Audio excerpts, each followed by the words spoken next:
The other factor becomes the momentum factor. And what we've discovered is that churches that have momentum, that know how to build that momentum, can grow in almost any environment at all. But if a church doesn't have momentum, if you don't have that energy moving you along, then it's difficult to grow, even if you have the best building and the best location and the best city and all the optimum situations. If you don't have momentum in your ministry, but you have the facility and all those things, you still may be plateaued or declining and struggling to survive. You can have a disadvantaged building. You can have a disadvantaged location.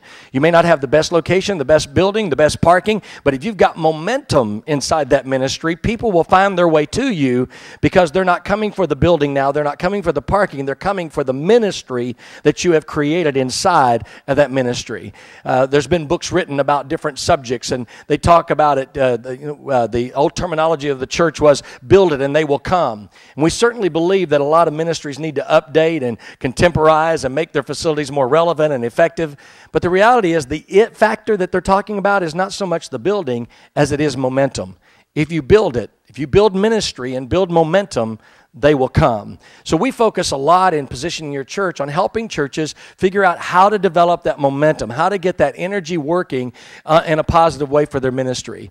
So what we focus on is how you can grow in any environment, whether that's a socially challenged environment, whether it's a demographically challenged environment. It doesn't matter what the challenges are. We want to help you to be able to grow.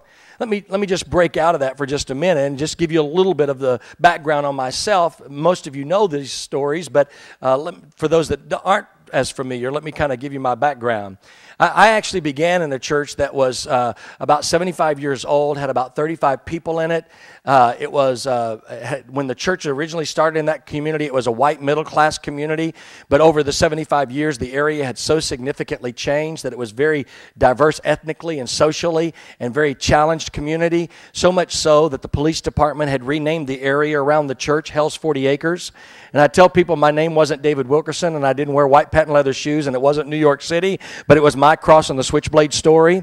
And after having done a 300 church project years, I was ready to take on that challenge and take the principles that I had studied for 300 churches and apply them to that local church.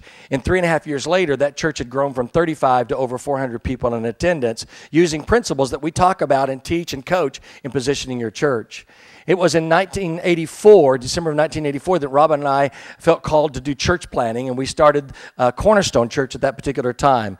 Our first location was actually on the west side of the freeway of Highway 99 at what was the old abandoned elementary school there on 1322 B Street. The address doesn't exist. It's a Save Mart store, I think, now. But there was an abandoned elementary school there, and Omi Cormier, African-American woman, had operated a Christian school out of it, and she let us have church in that particular facility, and that was our beginnings. We then, after we outgrew that, we didn't really outgrow that. Let me rephrase that. It was a great vision that we had in December that it would be a great location, but it became a really bad choice about May or June because it had no air conditioning in that school system. So we got the leading of the Lord. We needed to move somewhere else.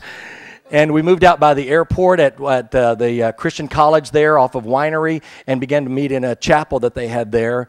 And then shortly thereafter, we actually came down here to Fresno and to visit Arrow Street, which is where the Cornerstone Church was when I left.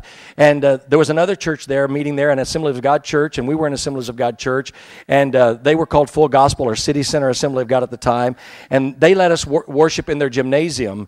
And while we were worshiping in their gymnasium, they were worshiping in the main auditorium. I actually jokingly and yet realistically say oftentimes, and Dave Gable, the pastor at the time, has heard me tell this story on more than one occasion, but I actually say that Dave Gable and his church actually grew Cornerstone in its early days because we were a very multi-ethnic congregation from the very beginning, and his church was predominantly an upper white, middle-class community church. And so whenever they parked their cars and they started walking up the alley, if they had any ethnicity, they would say, "We think you're looking for the church in the gym." And so they were growing our church and helping us, and it was quite a phenomenal story. We were two churches sharing the same complex, crossed by an alley, and two signs on the front of the corner of DeFresno and Divisadero, one announcing City Center Assembly of God and one announcing Cornerstone Assembly of God. And the newspaper did a story on us and asked, how is it possible that both of these churches that are Assemblies of God churches are worshiping at the same location? Or you guys don't like each other? Or, what's the explanation? And we said, no, it's different styles of ministry. We offer something different than they offer something different than we offer, and so we're reaching two different segments of groups of people. That's why, when somebody opens up a church next door to me, I really don't worry about it because I'm offering something that they're going to offer. My ministry style is different than their ministry. And after all, we shouldn't be in competition with other churches. Our only competitor is the devil. Let's just get more of the gospel out there and get more people hearing the good news of Jesus Christ. But I've discovered that in any environment you can grow. It was 19 years ago that Rob and I were called back to Oklahoma City. When we came there to that particular church, it had been a church traumatized by a number of bad experiences. In fact, the church at one time had run about 2,000 in attendance and actually dropped down to a constituency of about 300 in a very short period of time. Two pastors prior to me had had a moral failure. Both of the two pastors prior to me had had moral failures in their life and lost their marriages, and all the people connected to the church were highly disillusioned by spiritual leaders involved in these kinds of things, so confidence level dropped significantly.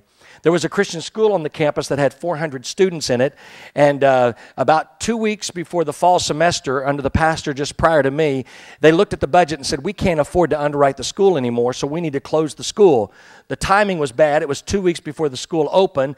They announced to all the families that the school was going to close and they were not going to be opening that fall, displacing all the students and all the families, not only from the school, but many of them were connected to the church as well. So all those people left, and then they got a class action lawsuit from the teachers because they got an untimely firing. And so instead of saving money, they actually had to pay a significant lawsuit. Every teacher that had taught for at least 5 years got 5 years' salary. Every teacher that taught less than 5 years got a minimum of 1 year compensation in a lawsuit levied against the church. So financial debt was weighing on this ministry in a significant way.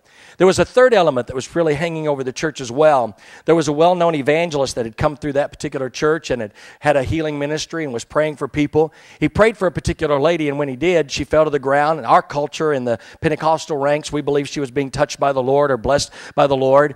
But people who knew her questioned whether or not that was taking place because they had seen her in church all these years and never seen her respond to prayer the way she had responded on this particular day. So a couple of ushers went down to check on her and make sure she was okay.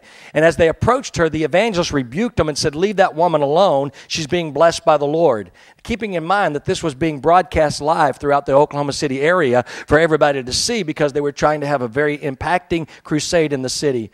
The ushers tried 3 times to rescue this lady, and each time they were rebuked publicly by the evangelist. And finally, they call 911, and the paramedics show up. They bring the gurney down the middle of the aisle, load the lady up on the gurney, take her to the hospital, and 2 days later, she dies from the complications of the fall and not being treated in a timely manner. So yet another lawsuit was levied against the church, a multi-million-dollar lawsuit that caused the church to have to pay a significant amount of money in addition to the insurance claims. And so when I came to be the pastor of the church, and I said, I'm the new pastor at Faith Church, I usually got one of 3 responses. Oh, you're the pastor of the church where those 2 preachers messed up? You're the pastor of that church where they closed that school 2 weeks before the school was going to open? Or you're the pastor of that church where that evangelist killed that lady in the altar? None of which is a great way to start a new ministry, trust me. And it makes giving altar calls very difficult. So you thought you had it bad, right? That's why my theme statement to our congregation on a regular basis is that we recite almost regularly is, I believe my God can do anything. Because if I didn't believe that, I would have given up, and you would have given up, and all of us would have given up.